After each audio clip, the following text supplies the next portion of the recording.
Most parents do the best that they can. Their goal, their ambition, and perhaps even their desire is to instill values and principles for their children that they can adopt for themselves, and then use those as a way to guide themselves in this journey we call life. However, sometimes that transition doesn't happen as smoothly as one would hope for. In the article we're looking at today, white Gen X and millennial evangelicals are losing faith in the conservative culture wars. They are not necessarily adopting the views of the previous generation. Many young evangelicals, they are more diverse, they're less nationalistic, and more heterodox in their views than their parents or their grandparents. They believe that being a Christian involves recognizing the sanctity of all human beings. Therefore, they support Black Lives Matter. They support immigration reform. They support universal health care and reducing the number of abortions rather than necessarily overturning Roe versus Wade. This is a huge shift that is occurring within white evangelicals, and to understand that that has a huge impact upon the direction of our country. 22%, I believe, is the last statistic I remember. 22% of Americans consider themselves to be evangelicals, and they are linked very closely with the Republican Party.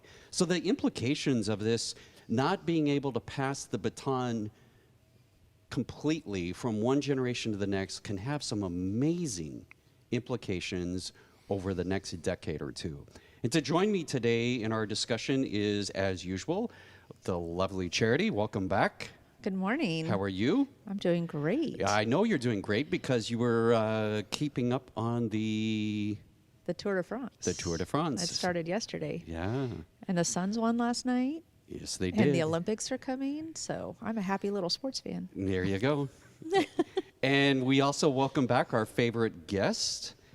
He is a science journalist for the Schools of Engineering at ASU. Gary Werner, welcome back. Thank you very much. Thank you for taking the time on this early Saturday morning to come and join us. And is it Saturday? Oh, Sunday. It's the weekend. It's okay, the weekend morning. Weekend. There you go. Sunday morning. So talking about Gen X and millennials, we were talking before we went on air that there's a lot of misconceptions or misunderstanding when it comes to who actually fits into those categories. Can you help clear that up, Gary? Yes, this is a recurring conversation. You run into folks who use the term millennial to refer to teenagers. Mm-hmm. And that may have been the case a while ago, but that's not the case anymore. I had checked myself and with regard to the data, and it's like, yes, millennials are people between the ages of 26 and, say, 40 or 41 right now. So they're not children. They're not teenagers. And then the Gen X group, that's 41 up to about 55 or 56. Again, we're all getting on. We're all aging a little bit. So the conversation needs to move along with that. Yeah. I think the brain has this ability to trick us into believing that we're not aging. Yes. Yeah. So this group, then, we're not talking necessarily just about, we're not talking at all about teenagers, then. No, we're 26 to 26 and up to mid 50s. Yeah. Yeah. Yeah. So that has huge implications because it not only impacts how they're living their lives, but how they're transferring that to their children who are the teenagers. Yes. And so that comes back to Miss Charity because you have I have two teenagers. So you would be Gen... I am Gen X. I am Gen smack X. dab middle of Gen X. And your children would be... Gen Z. Gen Z. And then the younger ones would be the Alpha. Yes. I don't know much about that new generation, but they haven't been around long enough to know No, I think they're what they're going to turn into. 10 years old or so right now. So when you saw the headline that I sent you, white Gen X and millennial evangelicals are losing faith in the conservative culture wars, what was the first thought that crossed your mind, Charity? The first thought for me was, well, yeah, didn't we know this? And so it's like, as I read into it, it clearly backs it up. But I think that's what we're seeing around us. And if you're paying attention to what's around you, it's not a surprising headline. But given what Gary just shared, though, I think it would be easy to think that we're talking college students, teenagers, that would make sense. But when you're looking at 26 to 50s, doesn't that kind of catch you off guard, or no? I'm a little more surprised by the Gen X, just because that is my generation, and I grew up in this evangelical culture, and my peers that I see on social media, we're mixed on who stayed on that evangelical path and who veered off of it. And so seeing it's more of a mix with Gen X, I think, and millennials kind of, they said, forget you all, this is crazy. And I think they had a lot more access to what other people thought, because what I was exposed to in my life by my parents was the only thing I knew, because we didn't have the internet, we didn't have social media, we didn't have things outside of what we were handed to read or handed to learn. And I went to an evangelical high school and then started at an evangelical college. So my whole world was all built around this worldview. And I didn't understand that there were people out there that had different ones. Gary, what about you? What was your reaction when you saw the headline? My initial reaction was, oh, this is the swing or the change or the pushback of a young generation against the previous generation, which happens probably in every transition or every moving from one generation to another. I was thinking about the parents and the grandparents of these two generations, and how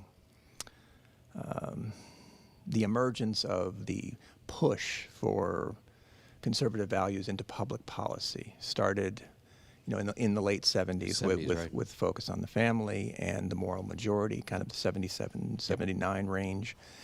And then with Reagan coming in. Reagan came surfing in on top of that wave. And I thought, well, wait a minute, so let's look at that group, that time, that late 70s group.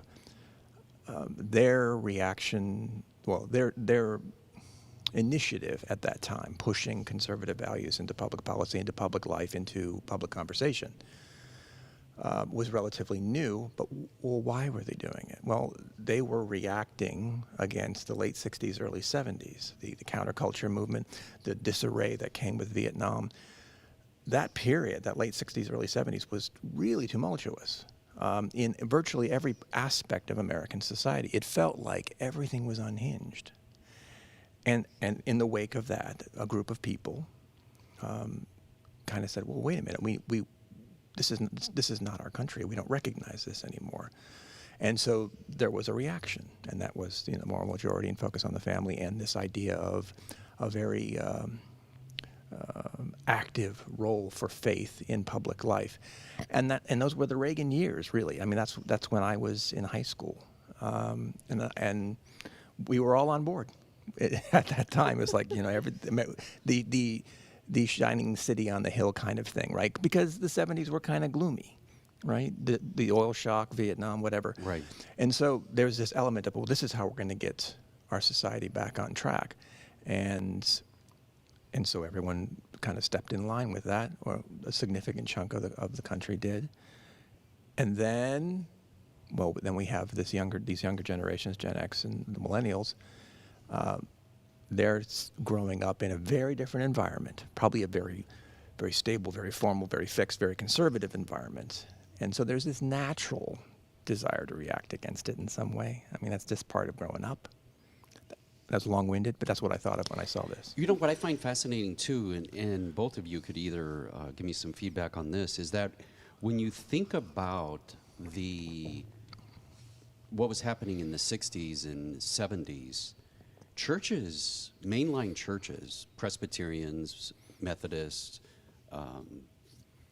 United Church of Christ, Lutherans, they were flourishing. I mean, it was like boomtown. They were really doing well.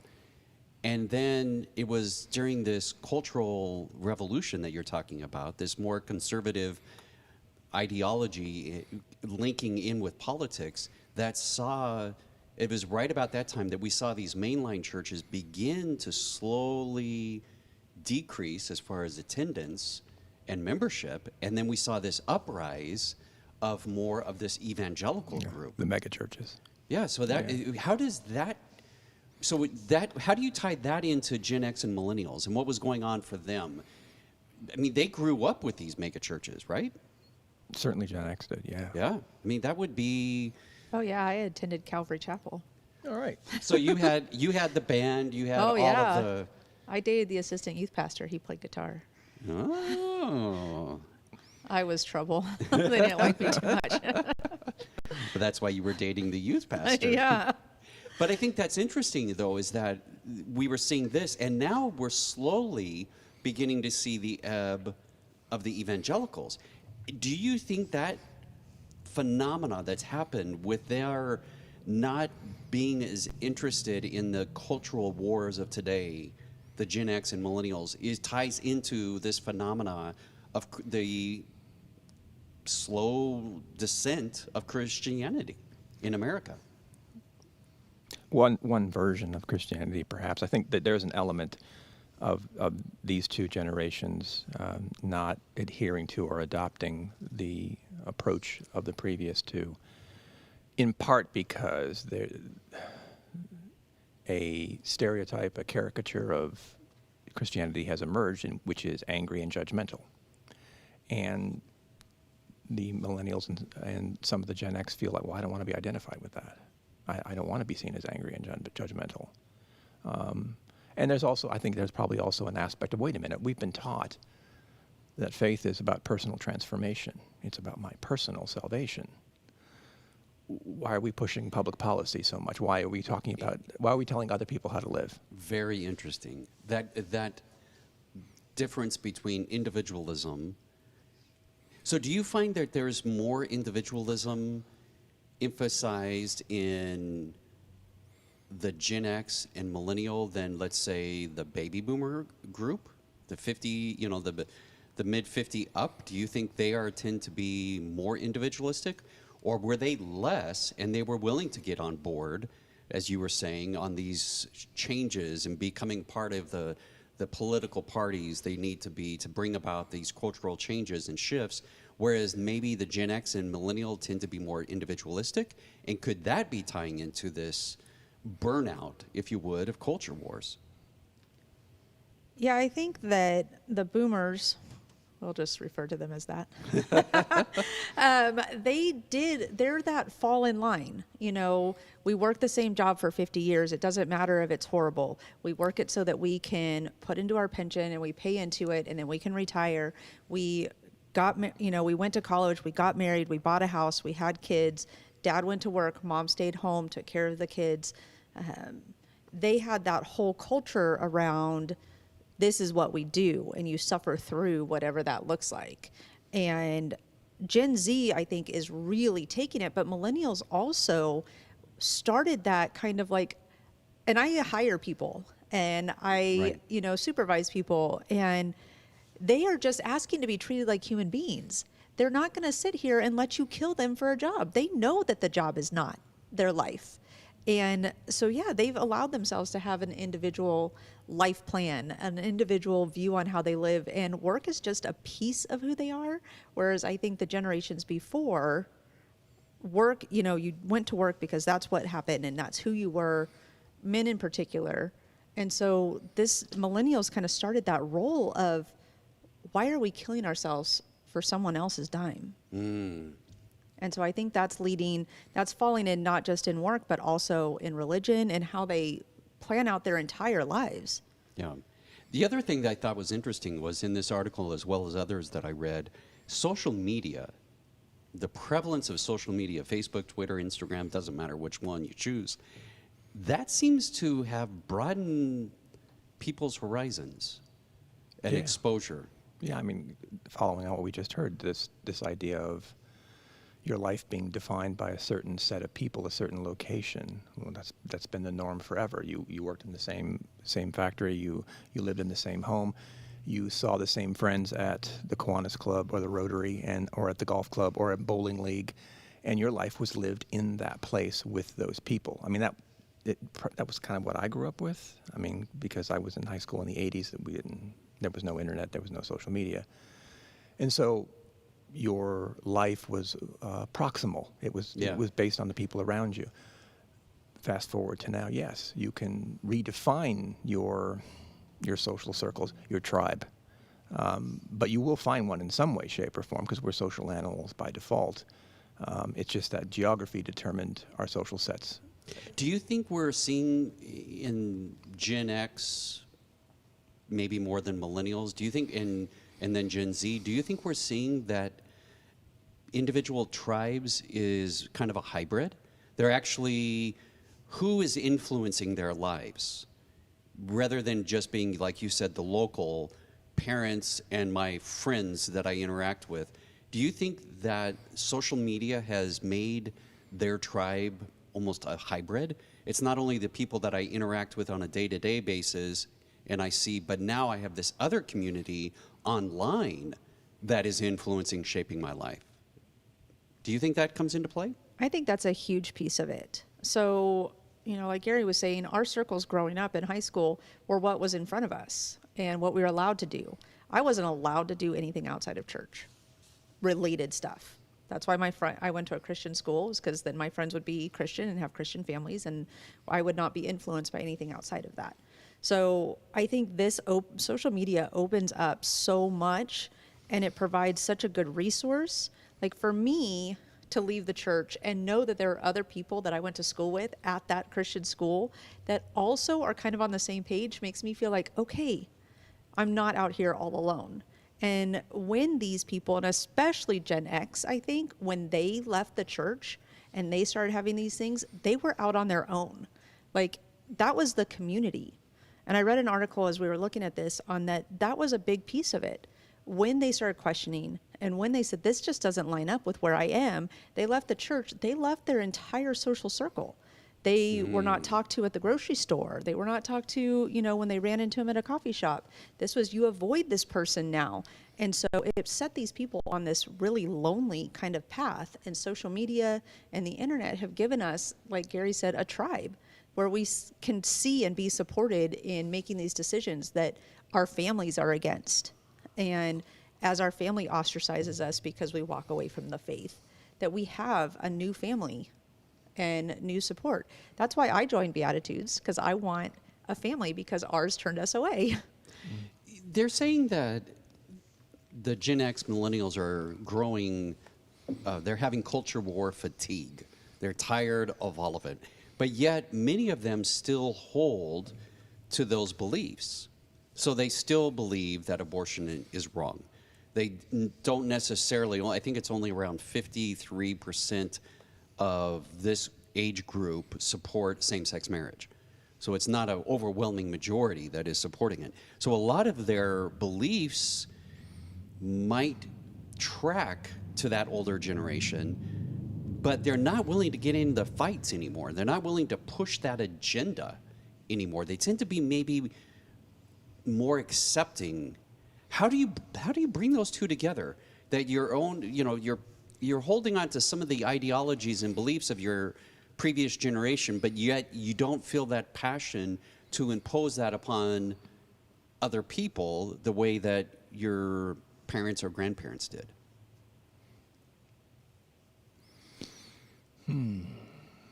Yeah, I think there probably is some fatigue based on something I mentioned before, this popular perception of the conservative Christian as this judgmental, angry person, and a desire not to be seen that way. There could also be an element of when you're younger and you're trying to develop your career or your friendship circles, it's generally easier to move up in terms of your career or to make new friends when you're more accepting and open. And that's probably another motivation to hold certain cards closer to your chest. Because it may be that some of these people, yes, as you had said, still hold a lot of these conservative values. They're just not shouting about it from the street corner, which is beneficial in many, many ways. Gen Z, another article I was reading, and it's not only Gen Z, but Gen X, they still, again, would hold that abortion is wrong, And they believe there are ways to work on reducing the number of abortions that are occurring, but they are against overturning Roe versus Wade, which I find interesting because look at what's happening right now in state legislatures. I mean, laws are being passed, if you would, tightening the restrictions around abortion, but yet you're seeing Gen X and Gen Zs in the evangelical circle saying, I don't think we should be.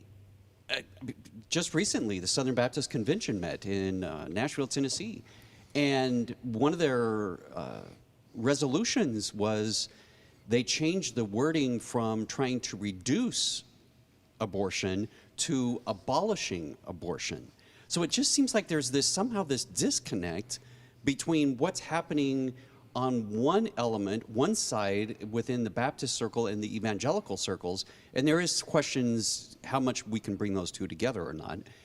But to me, there's this, goes back to what you said, they believe this, but they don't necessarily are feeling the desire to enforce it upon other people. So when you look at your own children and their values and principles, do you see that at all? It's like, this is kind of individualistic, is what I believe, but what you believe is up to you? A little bit. Actually, excuse me, actually, for my kids, I'm the one that's more like that. Explain. But I've grown into that.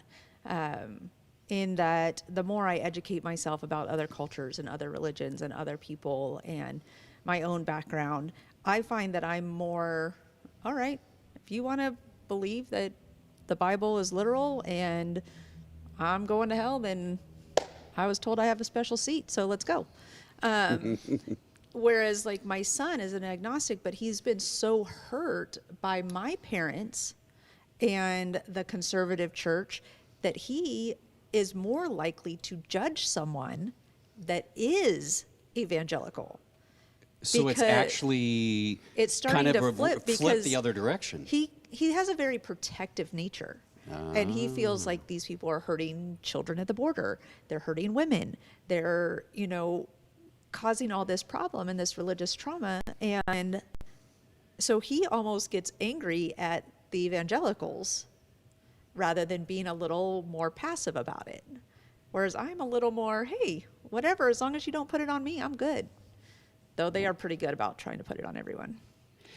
So Gary, she raises a very interesting point there, is when you think about the rise of secularism within our country, do you think that just like the evangelicals took advantage of their power and the position that they had by linking in with the Republicans, do you see this group that we call the unaffiliated, so let's say atheist, agnostic, do you see them kind of what Charity talked about, this idea that they're going to almost become as fervent of instilling those ideals on the larger society as evangelicals were back in the 70s and 80s and even forward to today? I don't have that crystal ball. But I mean, if history repeats itself, could we see the same thing? It's just from a very secular point of view. Yeah, I mean, people will, by default, push their agenda. There's a certain percentage of every population that wants to be heard and wants to be influential, and that can be in a professional setting, that can be in a spiritual setting, a personal setting. I feel as though aspects of this article and this conversation and other conversations that we have in progressive Christian circles touch on an evolution or just a significant change, a watershed moment in Christianity. These happen every few hundred years, where the old models, the old ways of worshiping don't necessarily line up with the way we live, and then there's an awakening or a change of one form or another. And I'm thinking that this has probably been in progress for the last 40 or 50 years, and that we're going through this change now. I mean, that's not my wisdom or my idea. I mean, Diana Butler Bass and some other church historians say that, yeah, we're probably going through a significant change right now, where our previous very rigid approach to the faith doesn't match the way we operate as a society anymore. So it's incumbent upon the faith to reinvent itself.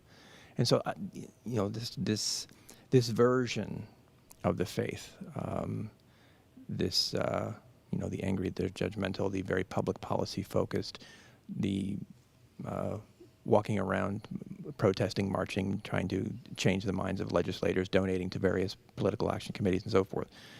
That may go away.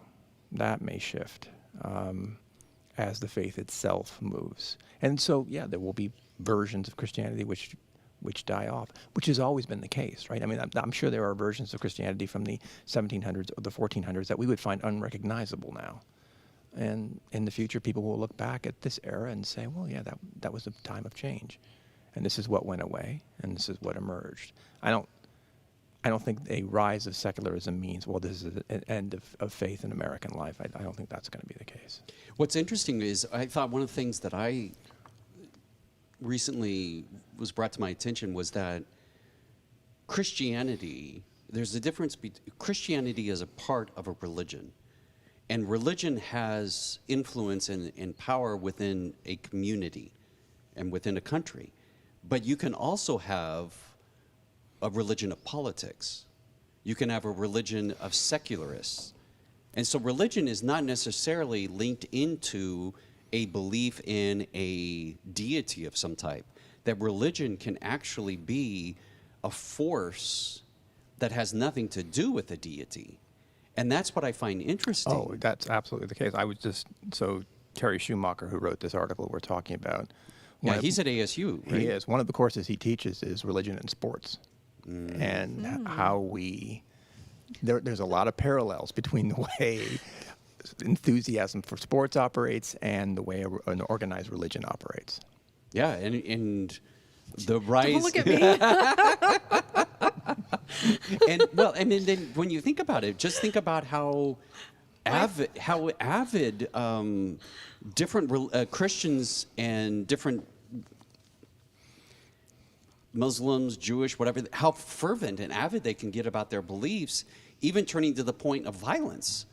And yet we're seeing that also in sports and these other areas. Yeah, there were tussles at both of the Phoenix home games between Phoenix fans and LA fans. And so there's always been, there's countless stories about tussles between fans because, they are totally fervent. But I think to Gary's point about an evolution, I think that's part of what's happening with the social media and the individualism.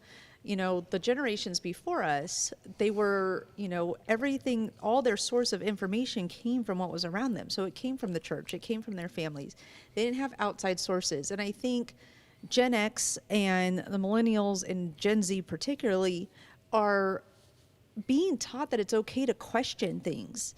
And then they're pulling, this works for me, and this makes sense based on what I see, and this doesn't align anymore with what I see around me. I was raised that LGBT community, that they were weird and different and, all of the bad words that they like to say about it. But that's not what I see. I see my sister in love with her wife, and I see a really strong, great family over there. It's not aligning, and I'm going to adjust. And I think that's what we're seeing from these generations, all three of them, is that they're willing to kind of question and adjust. They're learning that when you fully fund Planned Parenthood, because their main thing is education and prevention, that then you lower the rates of abortions. Whereas if you just outlaw it, you don't lower the rate at all. You end up just making it more unsafe, but there's not any less of them. So they're opening their eyes to the bigger picture and the actual facts and taking facts from everywhere and putting it together in front of them and going, oh, this works and this doesn't. And they are evolving because they're questioning. And I think my generation wasn't allowed to, but I think we did anyway. And we're kind of catching on to the millennials a little bit at the tail end on that whole questioning thing. But I think the generation before us, it was, you don't question, this is how things go. Yeah, you toe the line and stay on the team. Yeah. Gen Z and Gen X are not necessarily aligning themselves with Christian nationalism. during the Trump presidency, there were so many articles put out on Christian nationalism and how it was a phenomena that was sweeping our country. And it was almost a sense of fear-mongering, you know, that we're in trouble and Christians are going to take over and they're going to try to rule our world and our country. But yet Ed Stetzer, the executive director of the Billy Graham Center at Wheaton College in Illinois, he said the following: "The pushback I see in this younger generation is on the God and country idea. Younger evangelicals are not as ready to jump into patriotism. They love their country, they love their faith, they just don't want those things inappropriately mixed." That to me is quite interesting, given this huge push by media that Christian nationalism was going to overrun us. I mean, that was just a couple years ago. So there's an element of this which is uniquely American and confusing because of that. So we talk about nationalism, we talk about nations, right? That's not the same thing as a political state, and that matters. Through most of history, through most of the world, nations existed first. This was a group of people who had a common language, common cultural traits, dress, cuisine, religion. For example, the German people, right? So the German people have existed for millennia.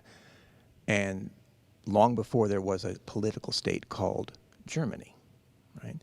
And so when we talk about nationalism, we talk about nations, we're talking about these unified groups, unified through language and religion, what have you. And they are imagined communities. They exist, not in a physical sense. They don't even exist on a map. Right. They exist ethnically or culturally. The U.S. is weird in that it is a country, a political state that existed before the idea of American nationalism. They had to create an American nation. So you use school systems, you use media, you use the military, you do whatever to create this idea of an American.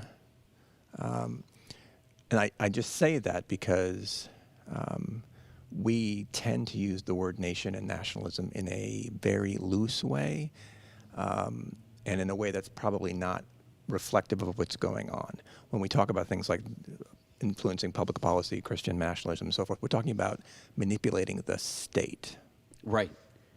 And that, I think, certain younger generations find that a little bit distasteful, I suppose, whereas older generations, it was, well, this is how we get stuff done. There was a younger evangelical who said the following: "We can't be married to the agenda of the donkey." Let me start all over. We can't be married to the agenda of the donkey or the elephant. We must be married to the party of the lamb. And the Nice. idea being Christianity. Yet, the Republican Party, as you pointed out back in the 70s and 80s, aligned themselves with the evangelical movement, Yep. and it is still a significant voting bloc for them. But yet, as more and more of the generation, millennials, Gen X, now Gen Z, are beginning to see this more of a fluid, and I'm not necessarily labeling myself as liberal or conservative, as you said, Charity. I'm willing to kind of maybe be more of a hodgepodge. I'll be maybe conservative in this area of my life and maybe a little bit more liberal in this area, that I just don't fit neatly into the square and the round hole anymore. It's the a la carte approach. Yeah. So what is that going to do to politics? Because on the, turn it upside down. but on the other side, one of the things I've read, that the younger evangelicals, they're not excited about the Democrats either. They feel like the Democrats have basically built this wall, and they're not welcomed into it, because if you're not fully embracing their agenda, and one of them I thought was fascinating, talked about when it came to voting for Hillary versus Trump, they said, I don't like Trump, but I like the people that will be coming along and supporting the agenda. Whereas they didn't like Hillary or any of the other, because they felt like there wasn't, if you weren't fully engaged in their side, there wasn't room for you. So what is this going to do as we find these younger evangelicals beginning to find this shift occurring, and they're not aligning themselves with one particular political party, or some of them not even one particular religion? I think you're starting to see it already. You see the squad. Yeah, but that's still...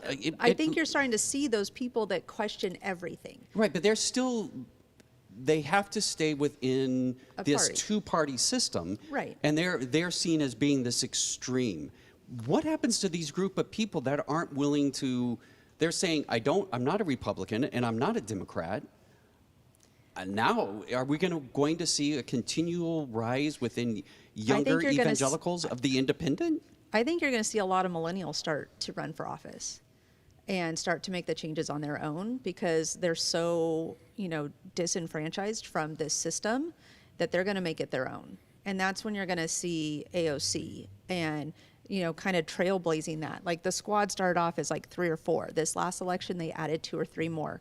And I think you're going to continue to see those getting added, as it might fall under the Democrat wing for right now, but as these, older generations start to retire or pass away, that you're going to see that little chipping away, and millennials are going to start to say, this doesn't work for us, and we're going to come and turn it upside down. But the younger evangelicals, who would then be the millennial and Gen X and Gen Z, they're saying, no, we're not going to the Democratic Party. It's not comfortable for us.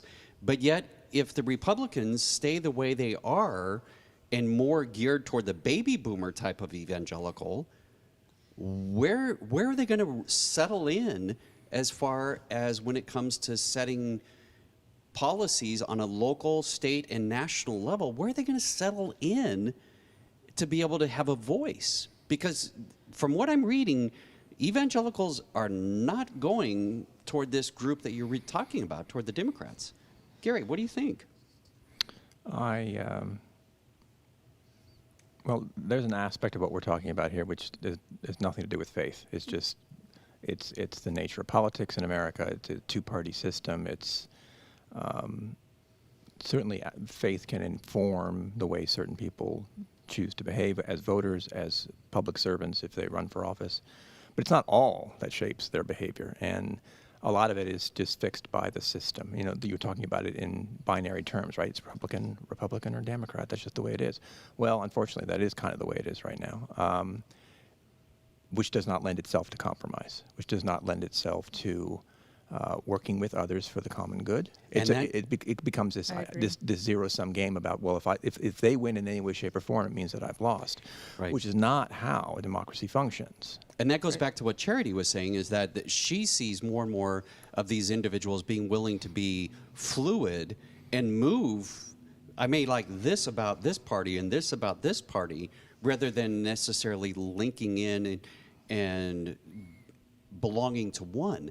I think the other thing that I find quite fascinating is that the Democrats seem to be a party that the atheist, secularist, humanist would feel more comfortable in.